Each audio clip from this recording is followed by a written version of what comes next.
is between FNOP, the Super Family, and the Lights of Aurora MLBB. Ano naman kaya ang first pick ngayon eh, no? Pili ko Hanabi eh. Grabe naman, Hanabi. Kapag open yung Foveus, tingin ko Foveus. Oo. And napakaganda rin kasi ng Foveus Matilda ngayon eh. Yun yung literal na, yung iisang kahinaan ng Foveus na cover up pa ng Matilda na pwedeng mag-disengage matapos pumasok. Pero sa ngayon, no, I think pwede na rin natin bangkitin na almost patapos na ang week 7. Nandito na tayo sa Saturday. Halfway point na tayo ng week 7. 100% ban rate pa rin si Chip. Oh, pang ano na yata to, pang kung nag 100 game, mahigit 100 games na naka-ban out dito si Chip so far. And ayun na nga, even the Foveus ay hindi na palulusutin, also the Fanny. And since nakagawa naman ng sagot ang Aurora MLBB kanina, ay mukhang hindi naman yata nila po problemahin ang true first pick possibility. Oo. And medyo nakakatakot din no, kung ganun pa rin yung gustong gawin ng Grabe Fnatic naman Onyx. Oo. Dahil confidence na talaga ang tawag doon kapag natalo na, umulit pa. Blue rate, blue side win rate, 92.31. Pero ano naman, kahit 100% ban rate na si Chip, i-nerf na lang natin si Zushin ulit. para wala na tayong mawala na pick. Grabe naman. Kakaiba yung galaw eh, no? Na, Oo. napakalakas ni Chip ngayon dito, pero tatanggalin natin Okay. yung mga nagpapalakas mga ibang role. Ganun yung Oo. galaw ngayon ng laro. Pero with the Harith taken away, ang dami pang options, man. Literal. Oo nga eh. Inisip ko, nandun na yung Cho, pero syempre, kung yung iba naman nating mga first pickable heroes ay ko-consider natin, Hayabusa, Nolan, and actually, bukas nga yung Khalid, di ba? So, ayun. Ayan na. Ling na ni King Kong ang ating matutunghayan. Pero Feeling Cho- ay, ang dami pang pang-counter sa Ling Oh, doon. yung Khalid Khalid Cho. nga, Khalid open pa dito eh, Correct. para sa Aurora MLBB, if ever, na gusto nilang... Pag si Rene J, sobrang flexible, pati yung Khalid, siya yung nag-introduce no Rome eh. ibang klase. Baka NJ to. I mean, di naman ako magugulat sa kanya kung kaya niyang gawin yung mga ganoon. Pero ngayon na nandito nga tayo, Aurora MLBB, 2 times nang nahawakan ni Super Friends yung Valentina niya eh, no? Yes. So parang, consider na ba yun this time ng Aurora MLBB or hahayaan na lang din nila ulit na mapasa kamay ni King Kong? Kasi ayun na nga, medyo similar naman sa Khalid Cho, Yeah. mas may ano lang to, may dagdag likot para dito sa And Aurora disengage. MLBB. Tsaka parang comfort pick ni Rene J, kung tutuusin, the Matilda. And at least similar doon sa dati ng ginagawa ni Rene J at Edward. Napapasok si Edward sa madami, tapos Oo. hihilain din lang ni Rene J. Oo. This is tried and tested na para sa dalawang taong ito. And kung tutuusin, ay ilang world championship na rin na nakalipas na ginagawa ni Grabe. Edward. Ayun pa din eh, Valentina pa din eh. Cho, Valentina, hindi na first pick yung Cho. Pero still, pasok siya sa first phase ng ating draft. Meanwhile, for Aurora MLBB, I think now is the time to get Nolan, Julian, or Hayabusa. Oo, kuhain na nila.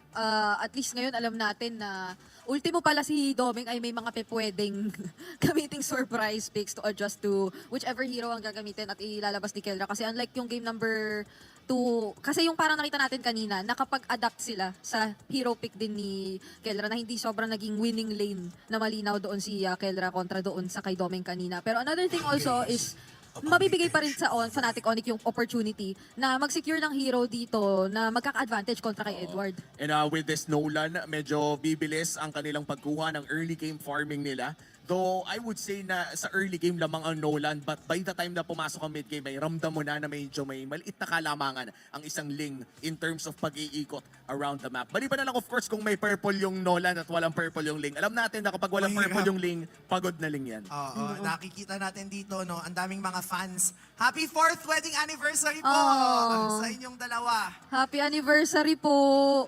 Oh! Nanood lang po ako ng MPL, nainggit pa ako. Oh. Ah! Happy. Happy. Happy anniversary po sa inyo. Yun lamang po. At isang pagbati sa lahat ng mga nanonood. Nakita natin ng ating mga viewers sa Infinix Zone. Pero yun na nga, tinanggal ulit ang Tigreal. Pag ito naging Claude yung isa pang ban dito, no? Parang paulit-ulit na lang or na hindi na talaga napalusot. Yan. Naku, hindi po namin, Ayaw. hindi ko po namin Hindi po pwede yata yan. Okay lang yan. Mag-aral po kayo. Pati yung mga lab, yung mga thesis, i-move nyo na lahat. Okay, Claude is a possible Yes. ban. If not a Claude, well, tingin ko hindi naman sila magbaban ng Beatrix. Oo, wala na rin naman ulit yung Sabay nagban ng Moskov. Beatrix. Pag pinano nila yung Oo, no. Beatrix dito, eh, no? Hindi naman na sila naka-Moskov though. Pag binan yung Beatrix, sabihin pala, desisyon ka. At saka, may possibility kaya na makita ulit tayo ng Alice para dito? Sabay sa- nag-1-1 din si Kelra, no? Nakita kay Benny kanina. Okay lang sa akin yun. Masaya ako doon. Ay, okay, open ang Claude ata so far. Oh wow, ito na ata yung oras na makikita na natin ang Claude ni Kelra. When I think about Claude and Kelra, lagi kong naalala yung performance ng MSC 2021. Oo. Kumbaga parang isa yun sa mga masasabi natin na iconic picks niya during that era kung saan nanalo siya ng isang MSC championship. But now, with the Faramis ban, limitado ang mid lane picks na pwede nang ilabas. ni Alam Yue. mo, gusto ko lang sabihin, no, grabe yung respeto ng FNOP against you eh. Oo. Nagban sila ng Faramis even though they have the Valentina, which means na as a player, sobrang na-maximize ni Yue. Yung skills na meron yung Faramis, hindi lang yung Netherrealm na meron siya. Now, I think nandito tayo sa point na medyo binibate ng FNOP na piliin yung Claude, possibly because merong Oo. possible counter yung FNOP. So, if I were Aurora, tingnan natin kung gugustuhin natin na parang lumaban pa into picking that hero. Medyo matagal na pala natin hindi nakikita yung Ruby Gold lane. No? Oo. Parang bigla na lang nawala sa balat ng lupa. Oo. So, ayun na nga, Luigi. Ayan na. Kanina parang hindi siya sobrang kinonsider kasi nga naman may Valentina pa din. And na malaki pa rin yung threat para sa akin kung isipin mo na pwede mo ipadala si Brusco or Kirk. Depende kung sino ang hawak ng show. Sa kung saan man nila pwedeng madala yung or mahanapan ng setup dito yung members ng Aurora MLBB. Pero at the same time, at least may Matilda na sila talaga dito sa side ng Aurora MLBB. And pwede nila na unahan or paglaruan din yung global presence since they also have the Luigi. Pero Kelra Claude na nga pa ang makikita natin dito. At least may ano yun, may BMI, Yeah. may pang-check, di ba? What if Tamus? Tamos For Kirk? Nino, ni Kirk. Yes. Ayo, medyo mahirap na matchup yun para sa isang kalid eh. Hindi ka kasi pwede nag-sandstorm guard. Teka, siya ang Sandstorm nagbeya. guard pala. Siya na to? Oh my. Naalala ko pa yung time na nagtatapatan si Ohe Batkelra kung sino nga bang totoong Filipino. Ibigay niyo na yung... ibigay niyo na yung ano, Claude, para mag-time travel na talaga tayo. Oo nga. Tingin Kung ko hindi eh. Claude Brody, Oo. yun lang eh. Oo, Please yeah, exciting yan. naman. Mag-time travel na tayo. Andito na tayo eh. Huwag na muna Huwag na Tapos muna AP Brand Brody skin. Oo. Para kita-kita. By the way, available pa rin.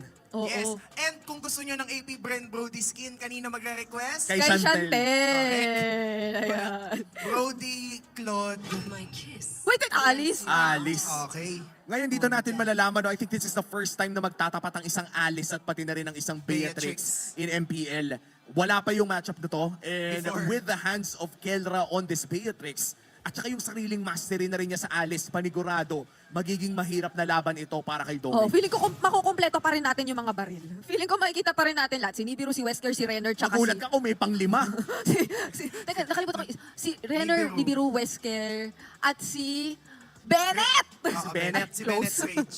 Tama. Naramdaman ko naman yung rage mo dun eh. Sorry, Kasi sorry. ganun na nga ang kaganapan. This is the time kung sino nga ba ang streak na matutuldukan or will Aurora continue their momentum. This is game number 3 between the Super Family and the Lights of Aurora. Kaya naman, casters, take us to the Land of Dawn. Rewriting history nga ba? Or will create a new history? Yan ang nga alamin natin for the last game of this match. Fnatic Onyx Philippines laban sa Aurora. Grabe tong laban na to. Yung pinaka-storyline in layman's terms sa playoffs na yung Banse. Tsaka, and layman's term, matutuloy ba ang win streak? Ay, oo nga pala. At maiiba ba ang kwento? Dahil tanda natin, sa una nilang pagtatapat na Game 3, pero ang nanalo ay ang Fnatic Onyx. Oo, so napaka-importante nito pala sa dalawang teams in terms of history the making. Kasi technically si FNOP ay 10 10 points. Oo. Eh yung gusto na makuha na streak is 11. So para ma-layer down. Ay, grabe! Oh, wait. Grabe mga pitikan! Little Wanderer pa lang, napapasigaw na tayong lahat. Grabe yung pitik ng katawan doon. Hindi man kembot yun. Pero definitely, medyo mapapakembot ka ng konti to the left and to the right kapag ganyan yung mga pumipitik-pitik sa'yo! Kamali ka na si Super Friends! Oh! Boss! Boss, kalma lang doon sa may gitna. Boss, kalma! Pero hindi rin pinilit by the way. So si Super Friends, napapaisip siya, uuwi ba ako or not? Kasi yung minion wave, Hindi ko na na-clear. Hindi na. So, na-delay na si Super Friends dahil Kahit doon. si Rene J, nag-iisip siya kung i-go-go niya ba. Pero sakay ng aeroplano ngayon ay ililipad muna tayo patungo sa taas na. Sabi nga nila, Umi, first time muli magtatapat ang isang Beatrix at Alice. Ngayon na lang ulit natin makikita kung sino nga ba yung mas papalag, sino nga ba yung mas magkakaroon ng edge pagdating sa lineup na yun. Sobrang magkaiba sila ng kit. Kasi technically, mage si Alice, Oo. pero iba yung katapat niya. Pwedeng yung mga weapon ay nabanggit na rin. So, ang difference lang is gonna be mas mabilis mag-clear na Minion Wave pa ngayon. Sa ngayon? Yung isang Beatrix, dahil pwede siyang chumepi dun sa mga plates na tinatawag natin. Saka nakikita rin naman natin kung paano rin umaabante ang mga members dito ng FNOP. Kung kanina nakukulangan tayo sa action, ngayon pinupuno nila na action maaga pa lang. Yung gantong klase ng mga pick-off pagdating sa turtle. Pero wala pang first blood. Ulitin natin, wala pang first blood. Oh, okay, wait, may nag-teleport. Ay! Bigla nagkagulatan! At nagulat na nga lahat. Si Brusco ay not so Brusco at that time. At dediretso pa nga sa may purple buff. So, nice rotation agad para dito sa Aurora. Binigla ba naman eh. Ay! Tapos yes sir, dito sa may bandang taas naman. Yung Sagasa, muntik na. Hit and run dapat yun Oh, eh. grabe dumausdos dito sa lahat ng mga pwesto ng mapa, yung side ng Aurora. But the escape mechanism is still there para dito sa FNOC. Grabe no, may teleport na nga. May puwing factor pa dahil dito kay Edward. Oo nga pala, pagka-land kasi ng Raging Sandstorm yan, diretso yan na may pasant eh. Tsaka ang hirap noon, paano ka didilat sa ganong klase ng mga clashes? And the way para dumilat is of course, magkaroon ng magandang paggaya dito para kay Super Prince. And so far, eh hindi pa naman tayo nakakita ng overall one-sided that fight. Oo, sabi ni Brusco, kaya ko ring lumipad! Tapos sabi ni Kurt, kaya ko naman sumipa, kaya naman si Energy makapatay, pero dadating ng mga players sa Aurora. Di mo kahit makakakuha ng kill, pero may bawi na din naman si Super Friends. 7 blades na dito na, 4 blades, 3 blades lang! Nung moment na yun, so 2-2 pa rin ang score natin, at barya lang yung kalamangan in terms of gold. Ngayon, pumapantay yung mapa. Nagkakaroon tayo ng pantayan na bigayan, pero talagang yun yung aasahan natin for Aurora, yung mga pambibiglang diversion. Ay, oo nga pala. Ito, panoorin natin ang Infinix Instant Replay. Ayan, yung nangyari dito. Umabante. Nandun yung sipa, pero medyo nauntog kasi sa pader. Diba? Doon si Rene J. Saka umabante sila, Domeng. And it's what we see, what you get talaga sa nangyaring clash Saka na dumating yun. din pala ibang mga players ng Aurora ng timeline, pero maganda yung jump of picks kanina ni Ken Rai sa may ilalim ng Torre. Kirk Wow! lives another day. Grabe, no? And right now, sa may bandang taas, iba naman palang bakbakan yung Parang, gustong gawin ni Domeng. Ano to, game 1 all over again. Sa bagay, back to 0. Oo, pero maybe this time is mag-iiba yung magiging kwento nga ba? Kasi for Aurora, they want to be the streak ender para dito sa Fnatic Onyx. Pero kailangan mo na nang i-ender yung panghaharas sa kanila ni Brusco. Oh, so ito yung Turtle i-reset na agad para dito sa mga players. Si Brusco nakapwesto na. King Kong magkakrab muna. So, kanino ba talaga mapupunta yung pagong? Ini-mini-mini mo, pero ito yata yung kanilang mas magiging priority. Kumuha muna ng posibleng maging prayo na pick-off. Pero doon sa may likod, merong Lily pa rin. Si Kirk makakaligtas. Pero yung turtle ngayon ay hindi pa rin naman nakukuha ng Nino Man. Dito sa gilid, sasalubong na yun yung Raging Sandstorm. Medyo mapupuwing, pero babalik pa rin. Walang pikitan to. Okay, merong ejector. Tama kay Demon kahit na nice zone para di sa FNOP. Kaya medyo hindi nakuha. Pero ang kapalit naman is gonna be Brusco's life. So, nakakapalitan ulit yung mga teams natin. Pero nakuha mo yung turtle, nakapatay ng kill yung kalaban na team. Sino bang lumamang doon? Lumamang tayo sa overall vision para sa Fnatic Onyx. Bakit nga ba natin sabi? Kasi nakakapag-push, nakakuha ng mga ganitong mga Little Wanderer, Crab Queen man yan. Even the Green Caps ngayon ay nasi-secure pa rin naman safely ni King Kong. Nagkakaroon ng mga magagandang kills ang Aurora. But remember, it's the overall macro pa rin natututukan natin. Pero di sa may Ay. bandang taas, Biglang nag-teleportation technique na naman doon sa may top. So may gumamit ng flicker by the way. It's gonna be Domeng para yung side ng Aurora.